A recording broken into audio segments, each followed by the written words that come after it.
Dean sir અને superintendent મેડમની અધ્યક્ષતામાં જે રેસિડેન્ટ અને તબીબ અધિકારી વચ્ચે જે બનાવ બન્યો છે એમના ગહન ચર્ચા થઈ છે. અમને એમનો જે રિપોર્ટ છે એ ગાંધીનગર કક્ષાએ મોકલાવેલો છે. ત્યાંથી આગળની કાર્યવાહી માટે ભલામણ પણ કરેલી છે અને ત્યાંથી રિપોર્ટ આવીએ અમે આગળની જાણ કરી શકશે. રિપોર્ટ અમે ઉપર મોકલેલો છે અને આવશે ત્યાર પછી અમે તમને આગળની કરી શકીએ. રિપોર્ટ આવશે ત્યાર પછી ઉપરથી જવાબ આવશે ત્યાર પછી હું તમને આગળ કરી શકીશ.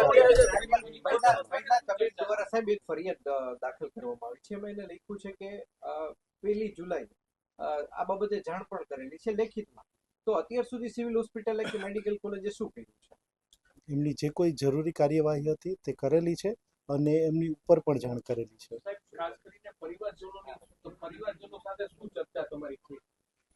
પરિવારજનોને અમે જે આખી એમને બનાવ હતો એમને બનાવ જણાવેલો છે અને અમે એમને અમારા તરફથી ગેરંટી આપેલી છે કે ભાઈ આ બાબતે અમે કોઈ પણ પગલાં લેવામાં પાછા નહીં પડી અને અમે જે કંઈ અમારાથી બેસ્ટ થઈ શકતું હશે એવું અમે કરશું. ઉપરથી જ્યારે આગલું નિર્ણય આવશે ત્યાર પછી હું તમને એના વિશે આગળ કહી શકું. એમને ડ્યુટી પર અત્યારે રાખેલા નથી. એમને લેખિત જાણ પણ કરેલી છે કે આપને ડ્યુટી ઉપર આવવાનું રહેશે નહીં. સાહેબ આખી ચર્ચા શું થઈ, શું કરવાના છો, ડોક્ટર વિરુદ્ધ શું થઈ શકે, રિપોર્ટ કઈ રીતે મોકલાયો છે, શું હકીકત છે, ન્યાય ક્યાં સુધી મળશે, આ તમામ સવાલોના જવાબ સર વ્યવસ્થિત આપો. તમે ટૂંકું ન હાલે ચેનલમાં, એટલા માટે લાંબુ આખું માંડીને વાત કરજો.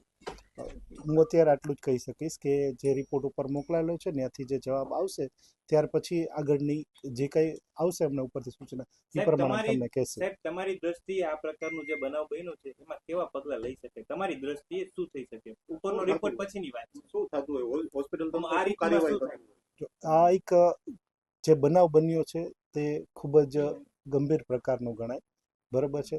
અને ગંભીર પ્રકારનો બનાવમાં ઘણીવાર ડૉક્ટરોને સસ્પેન્ડ પણ કરી શકે, બદલી પણ કરી શકે, ઘણા બધા પગલાં ઉપરથી લઈ શકે, પણ તે આખી તપાસને અંતે ઉપરથી નિર્ણય લેવાય છે.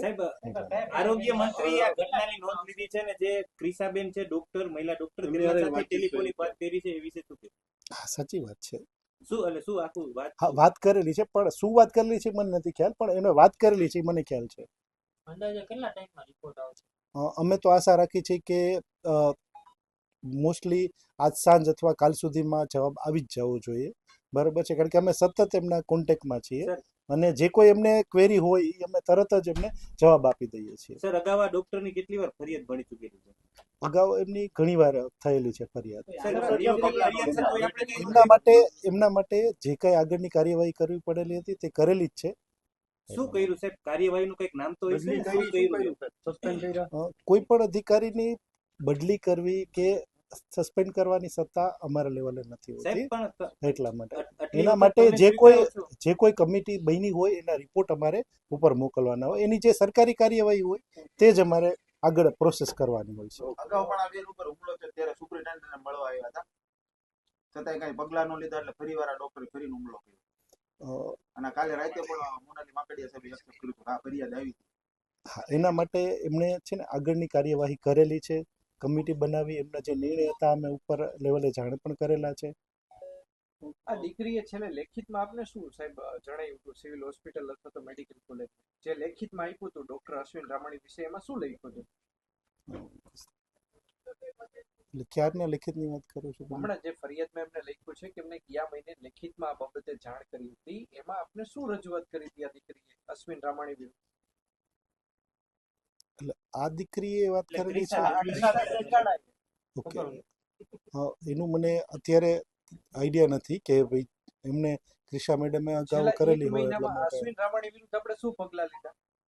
એના માટે જે કોઈ એની ફરિયાદ આવેલી છે એમની અમે તપાસ કરી અમને એમનો ડિટેલ રિપોર્ટ અમે ઉપલી કક્ષાએ મોકલેલો છે.